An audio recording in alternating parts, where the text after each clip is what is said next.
All right, away we go. Tonight we honor a man who was smack dab in the middle of some of the most important and memorable sporting moments of our generation. But it was more than his being courtside or along the sidelines. It was what he wrote and how it was written.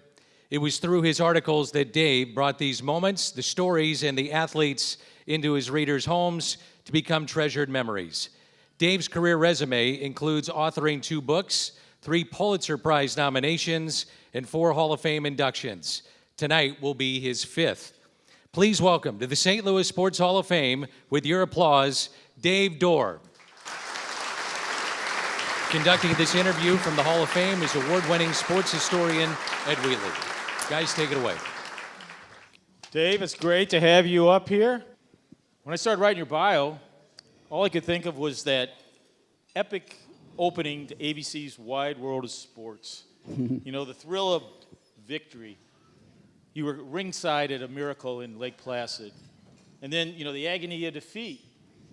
American gold was stolen in a basketball game in the 72 Olympics. And then when we get to that human drama, you were one of the first to go into Munich after the massacre. That is this man, what he has done, the places he's been. It's amazing. But, you know, you're not from St. Louis. I can't ask you where you went to high school. You're from Iowa. How'd you get to St. Louis?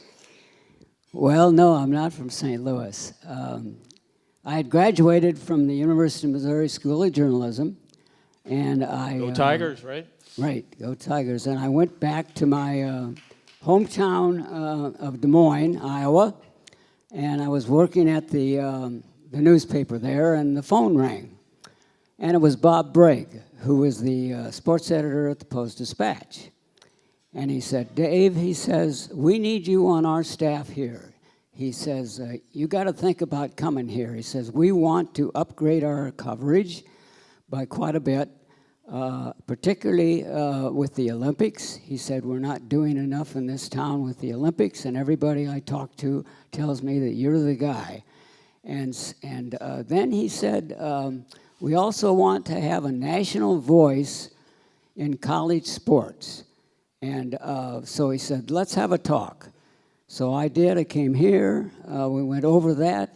And I made the decision to come here, which happened to be really the best decision I ever made in my life, because the Post-Dispatch was willing to spend the money to send me to Europe, to send me all across America covering college sports with emphasis on college basketball and football, and it was a great career. And it wasn't just the Post-Dispatch. You had a columnist, and you were a reporter for Sports Illustrated and Sporting News as well over that period. And you covered 9 Olympics, Olympics every 4 years. That's how lengthy of a career you had. What was your favorite Olympics? I have 3. Munich in 1972, the Summer Games. Lake Placid in 1980, the Winter Games. And Seoul, South Korea in 1988, the Summer Games. Yeah, you had a special moment there at Seoul, didn't you? Had 2 memorable moments.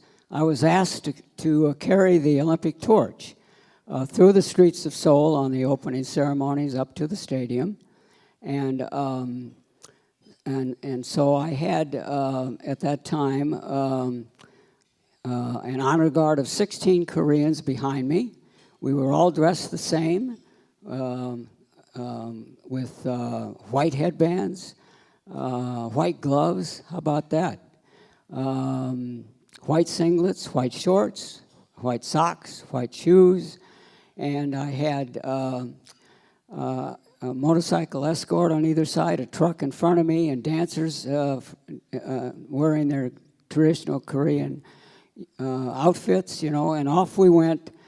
In my stretch, there were 500,000 people who came out that day to see the sacred flame from Greece. They didn't come out to see me. And as short as I am, I had a tough time holding that torch up high enough so they could see it. And so a week later, I got a call from the organizing committee in Seoul, and they said, Mr. Dorr, You were the only American to have the torch in our city. How would you like to have the Olympic torch? Yeah, and that picture of that torch in Dave was right there in the program. That's it. Great highlight, great memorabilia. That's the torch. So let's go back. You know, here we are, all these years since 1972, almost 52 years. The world really hasn't changed in some of the things going on in the world. And you were in Munich, and it was an off day, and you were one of the first people to recognize what had happened in Munich. Why don't you tell us a little bit about that?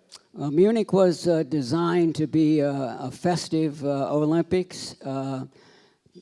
They wanted to show the world that they were not the Germany of World War II. They were not Hitler. They were not the Nazis, not the Holocaust. And they wanted to make this a coming out party. And so the security was virtually non-existent. And they were given a warning, several warnings as a matter of fact, that those Olympics could be at risk for some serious security issues, maybe even a terrorism. They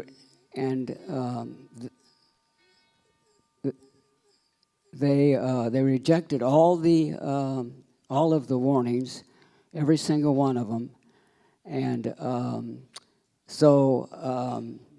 the Olympics started. The first 10 days were fine, no problems, except with the exception of day 2, when there was a problem with some protesters near the Olympic Village, which was where the athletes were housed. But they resolved that by giving the protesters each flowers and a box of chocolates. So that's the kind of Olympics that they were looking for, okay? But then came September 5th. And one thing I should mention right away is 52 years ago today, there were Palestinian members of Yasser Arafat's Black September terrorist organization murdered 11 members of Israel's Olympic team, 52 years today. And so here it was, September 5th in 1972 in Munich. And at 4 a.m. that morning, 8 Black September terrorists dressed in track warm-ups and carrying duffel bags filled with grenades and guns were standing in front of number 31 Conley Strasse, which was the number of the apartment for the Israeli Olympic team. They pried open the front door, they burst in, they roused all of the people that were there, all of the athletes from their sleep, and then tied everyone up.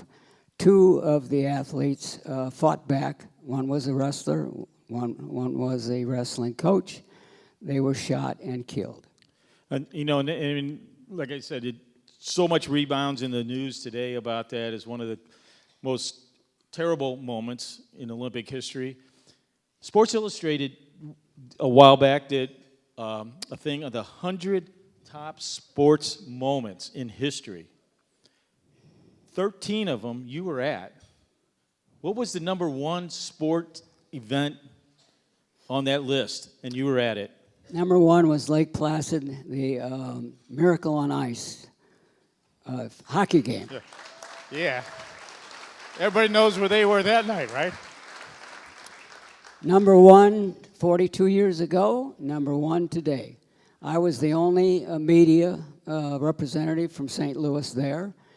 I was by myself. The New York Times sent 8 reporters, but I was there by myself.